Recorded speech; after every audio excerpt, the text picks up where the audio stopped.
After months of harsh combat and sleepless nights, Daniel finally set foot on familiar soil once again. He had earned his medals, his commendations, but none of that mattered now. The heavy weight of war was still pressing on his chest, invisible but real. The army had turned him into a soldier, a man hardened by duty, but in his heart he longed for something simpler, something that had always felt out of reach in recent years. His leave, granted after what felt like a lifetime, brought him back to his small hometown. As he walked down the dusty streets, he couldn't help but feel a sense of both comfort and distance. He was home, but was it truly home anymore? The years had passed, the town had changed, and so had he. He thought of his family, eager to see them, to feel that sense of belonging again, but his mind drifted also to the friends he'd left behind, people who had shaped his childhood, like Marcus. The thought of reconnecting with old friends brought both warmth and apprehension. So much had happened since those carefree days, but there was a part of him that wondered if it was possible to simply pick up where they left off. The narrator gently reminds the audience how time and experiences, especially war, change people in ways that aren't always visible. While some scars are worn on the skin, others are buried deep within, waiting for the right moment to surface. As Daniel settled back into his old rhythm, he couldn't help but feel that something was missing. The small town hadn't changed much, same streets, same shops, but there was a void, a silence in the air. His childhood friend Marcus wasn't around. Growing up, Marcus had been more than a friend, he was like a brother. The two had done everything together, from building tree houses to getting into trouble at school. They had shared their dreams, their fears, and their secrets.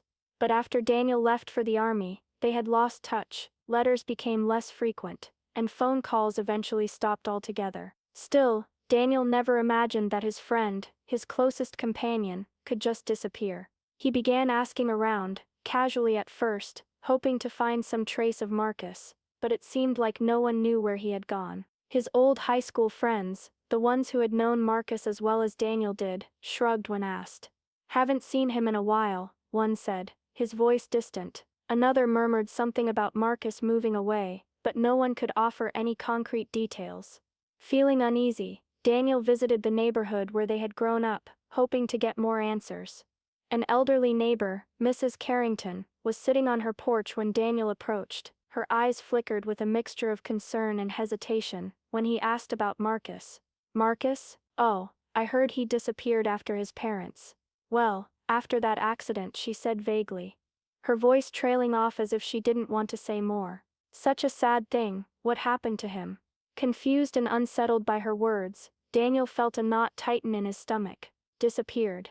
Accident? The pieces didn't fit. He had to find out what had happened to his friend, and he knew one thing for sure, he wouldn't stop until he did.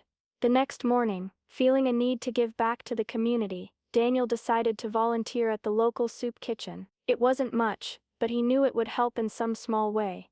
His military training had always been about service, and now, even though he was no longer in uniform, he still felt that pull to do something for others.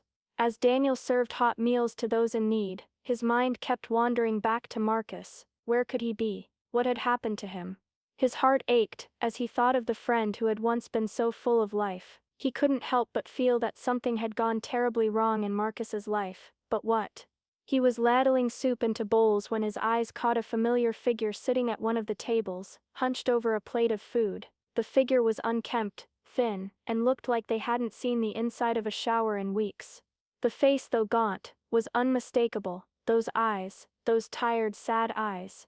It was Marcus. Daniel froze for a moment, the spoon in his hand trembling. There he was, the friend he'd been searching for, sitting in front of him, but in a state so far removed from the carefree boy Daniel once knew. Marcus looked almost like a stranger now, but there was no mistaking him. The years had changed him, yes, but Daniel still saw the ghost of his old friend in those eyes. Marcus noticed him almost immediately. His eyes widened, then quickly dropped to his plate, avoiding contact. He seemed ashamed, embarrassed, as if he didn't deserve to be seen, let alone recognized. His shoulders hunched as if he were trying to shrink into himself, disappear into the crowd of people. Daniel felt a lump rise in his throat. He knew the last thing Marcus probably wanted was pity, but he couldn't just walk away. Slowly, Daniel made his way over to Marcus, his heart pounding in his chest. "Hey Marcus," he said softly, his voice almost a whisper. Marcus's head shot up, his eyes filled with shock, then quickly flickering to guilt. "Dan, I didn't want you to see me like this." Tears welled in Daniel's eyes. "It's still you, Marcus," he whispered, sitting down beside him. "I'm just glad I found you." And in that moment, the world around them faded away as the two childhood friends, separated by time and circumstance, shared a quiet, tearful reunion. There were no words to describe the mixture of relief, sadness, and guilt that flooded through them both, just the comfort of knowing they had found each other again. After a long, silent moment, Daniel gently led Marcus outside to the small courtyard behind the soup kitchen, away from the bustling crowd. The sun was setting, casting long shadows across the pavement. The quiet of the space felt worlds apart from the chaos Marcus had been living in. They sat on the worn wooden benches, the heavy weight of unspoken words hanging between them. Marcus's hands trembled as he picked at the frayed edge of his jacket, avoiding eye contact. Daniel could see the pain in his eyes, but there was also something deeper, something Marcus wasn't ready to share. Finally, after what felt like an eternity, Marcus spoke, his voice barely audible. You don't know the half of it, Dan. I didn't want you to see me like this. I didn't want anyone to know." His voice cracked, the words caught in his throat. Daniel's heart sank. He had known something was wrong, but hearing the weight of it from Marcus's own lips hit him harder than he could have imagined.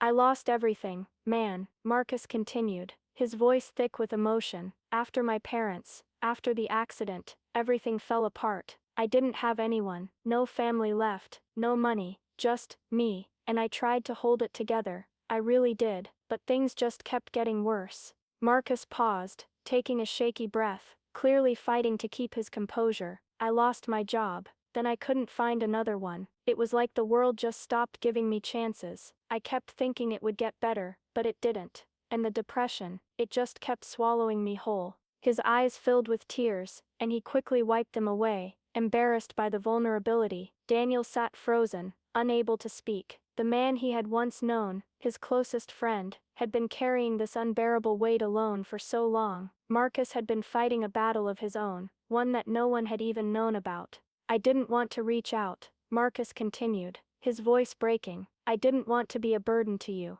You had your own life, your own dreams. I didn't want to drag you down with me." Daniel's heart ached. This wasn't the friend he remembered, the carefree, optimistic boy. This was a man broken by grief, by life itself, and yet, despite everything, Marcus hadn't turned to the people who loved him for help. He had tried to carry it all on his own. The soldier, who had witnessed the horrors of war and endured unimaginable loss, felt a pain like he had never known before. The war had nearly destroyed him, yes, but this hit him harder. To see his friend, the person he had once shared everything with, now broken and abandoned by life, nearly shattered him. "Marcus," Daniel's voice was barely above a whisper, filled with sorrow. "I wish I had known. I wish I could have helped." But the words didn't seem to matter. Marcus didn't need pity. He needed the friendship and love he had lost, and Daniel was determined to give it to him, no matter how broken they both were. The days that followed Marcus's revelation were heavy, laden with the weight of truth and shared sorrow. Daniel couldn't stop thinking about what his friend had gone through. The thought of Marcus, out there on the streets, struggling alone, gnawed at him. He'd fought for his country, seen the worst of humanity, and survived. But nothing had prepared him for this, seeing his childhood friend in such despair, so lost. One evening, after a long day of helping Marcus get settled in his small makeshift room at a local shelter, Daniel found himself sitting alone in his kitchen, the weight of the decision pressing on him. He couldn't keep walking by, pretending everything was fine. Marcus needed more than a hot meal or temporary shelter. He needed someone to pull him from the dark, someone who believed in him enough to give him another shot at life. With a deep breath, Daniel picked up the phone and dialed Marcus's number. It rang twice before Marcus answered, his voice still weary and hesitant. "Hey," Daniel said, trying to sound casual but knowing his voice betrayed the seriousness of what he was about to say. "I've been thinking about this a lot, and I need to ask you something."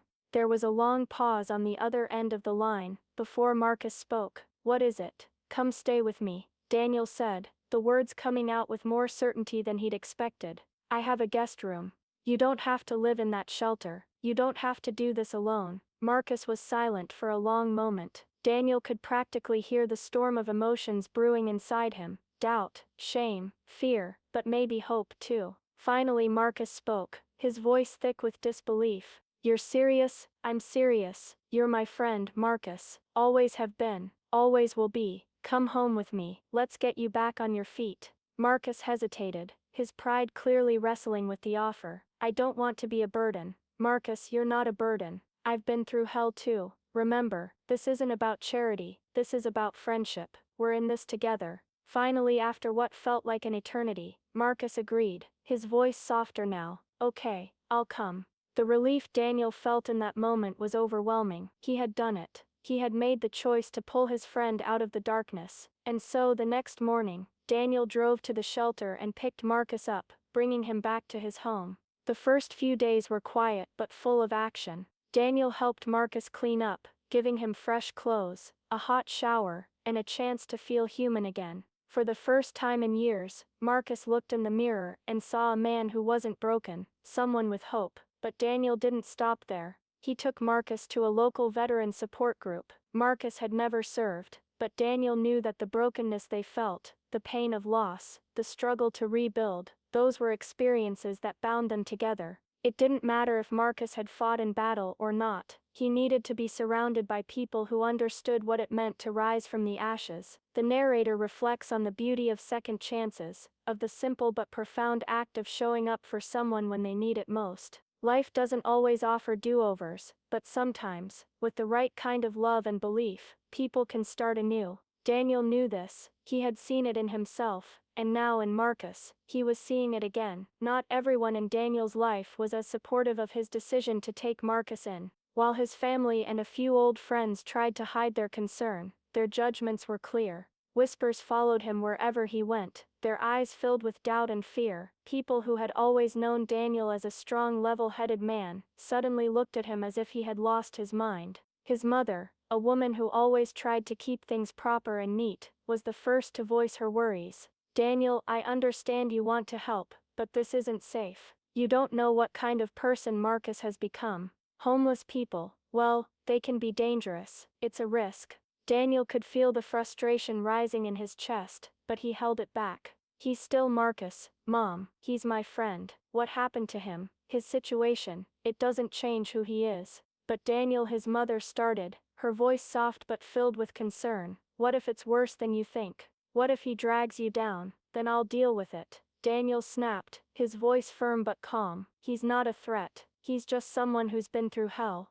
You should try to see that. Neighbors were just as skeptical. Mrs. Finley, the elderly woman who lived down the block, shook her head when she saw Daniel walking back from the store with Marcus. I don't trust it, Daniel. You can't just bring in someone like that. People like him, they don't change. The harsh words stung, but Daniel didn't waver. He knew Marcus better than anyone. He knew the kind of man he had been, the good and the bad, and he refused to let others define him by his circumstances. As the weeks passed, however, a subtle shift began to occur. People started to notice Marcus, but not in the way they had expected. They saw the quiet, humble man who had taken a job at the local hardware store. They saw the smile that had started to return to his face, as he regained a sense of dignity. Slowly, the judgments started to fade. The whispers turned into conversations about Marcus's progress, and even the most skeptical of Daniel's neighbors couldn't ignore the change. They realized that Marcus wasn't just a homeless man, he was a person who had hit rock bottom, and had been given a second chance, a chance that just like anyone else, he was determined to make the most of. One afternoon, Daniel decided to take Marcus to a local job fair, hoping to give him a fresh start. Marcus had been doing well at the hardware store, but Daniel knew he needed something more, something to reignite the spark he once had. They walked through the aisles of booths, talking to recruiters and filling out applications. As they approached one booth, a man with graying hair and a professional demeanor looked up from the table, his eyes widening in recognition. He stood up, clearly taken aback. Marcus Wright?" he asked, his voice filled with disbelief. Marcus froze, the color draining from his face. He looked away, clearly uncomfortable, his shoulders hunched. "Do you remember me?" The man pressed, stepping closer. You were one of my brightest students back in high school. You were offered that scholarship to the art school in New York. I can't believe it's you. I've followed your career. You were incredible." Marcus swallowed hard, his face flushed with a mix of guilt and shame. "That was a long time ago," he muttered, looking down at his shoes. I didn't take it. I didn't think I was worthy of it." The man looked at Daniel, who was equally shocked. "You should have taken it, Marcus. You were one of the best artists I ever taught." The words hit Marcus like a punch. He had hidden that part of himself for so long, ashamed of the path his life had taken. But in that moment, a door opened, an opportunity that Daniel knew could change everything. For the first time in a long while, Marcus felt something he hadn't in years: hope. As the weeks passed, something beautiful began to happen. Marcus, once hesitant and unsure, slowly picked up his paintbrush again. It started with small sketches, tentative strokes, as if the talent he had once possessed was buried deep beneath layers of pain and regret. But soon, the colors began to flow, and the old spark he had once shown as a gifted artist started to return. One day, while Marcus was working on a piece at the local community center, the director stopped by to see his work. She watched him for a few minutes, her eyes narrowing in thought. Then, with a smile, she approached him. "Marcus," she said, "we've got an opening for a small position here. We'd love for you to come on board as an art instructor. You've got a gift, don't let it go to waste." Marcus stared at her, stunned. "You mean, you'd really hire me?" She smiled warmly. "We believe in second chances here, and you've got more to give than you know." Marcus accepted, his hands shaking as he realized what this meant. He wasn't just surviving anymore, he was thriving, doing what he loved. He began to teach art to local kids, encouraging them to embrace their creativity and never give up on their dreams, no matter how tough life had been. In every class, Marcus would tell them, "No matter how far you fall, there's always a way back. It's never too late to start over." Daniel watched with quiet pride as Marcus grew, both as an artist and as a person. He knew he hadn't done anything extraordinary, he had simply believed in his friend, when everyone else had written him off. The narrator concludes, "Sometimes, the real heroes aren't the ones in uniform, but the ones who dare to believe in others when no one else will." What an incredible journey of friendship, second chances and redemption we've witnessed today. Daniel's unwavering belief in Marcus showed us that even in our darkest moments, there's always hope, and sometimes, all it takes is someone who truly cares to help us find our way back. Marcus's story is a reminder that no matter how far we've fallen, it's never too late to rise again. If you enjoyed this story and believe in the power of second chances, don't forget to like, comment and share this video with your friends and family. Let's spread this message of hope and redemption far and wide. And if you haven't already, subscribe to our channel so you never miss a new inspiring story. We'd love to hear your thoughts, so feel free to share your comments below. Thank you for watching, and remember, sometimes, the real heroes are the ones who believe in others when no one else will.